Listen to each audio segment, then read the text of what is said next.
Since a young age, I had taken an interest in botany. I grew up in a humble cottage where my parents kept a beautiful garden. Much of my childhood was spent by learning about all kinds of herbs and flowers and how their unique properties could be used to heal. My father was our small town's most favored alchemist, for he treated visitors without judgment. My family had always believed in not only creating the most effective healing potions, but also showing kindness and compassion to all. Unfortunately, my father could not live forever. Sometimes even the strongest of potions cannot heal the most dark of illnesses. My father was taken from me by such an illness, and on his deathbed revealed that he wished for me to take over the family's apothecary. He left behind countless books revealing the secrets of his potion making. As I grew older, I spent many sleepless nights studying them, experimenting with potion making until my skull ached. My mother encouraged me along the way, insisting that our family had been alchemists for years. Our town was in need. They couldn't survive without the apothecary open much longer. Despite the fact that I had little faith in my ability to live up to my father's healing, we opened our doors once more. One sick patient came to me presenting much like my father. It pained me to see another man in our sickbed, struggling to clutch on to life.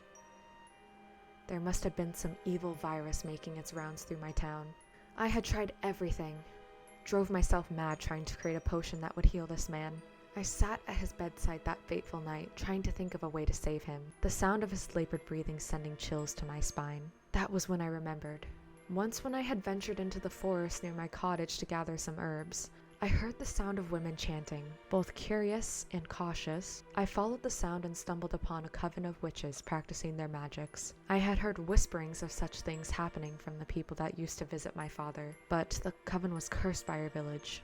Our people believed that they were evil, which was why they remained in the forest. I did not know the limits of these witches' magics, but I was desperate. I fled to the forest that night to find the coven once more. Upon arrival, I begged the witches for help, to teach me anything that might help heal the dying man at my cottage and stop the virus from spreading through town any further. A part of my soul knew that these witches were not evil, just misunderstood. The women took pity on me that night and revealed that in order for me to learn from them, I need to offer my blood. And I was happy to oblige. The ceremony was a blur from that point on. I had never thought of myself as queasy, but I must have fainted as the blood pact was formed. When I awoke, I felt enlightened. The witches taught me a spell that might cure such a sickness. I vowed to them that I would one day return, before I ran back to my cottage with hopes of healing the dying man.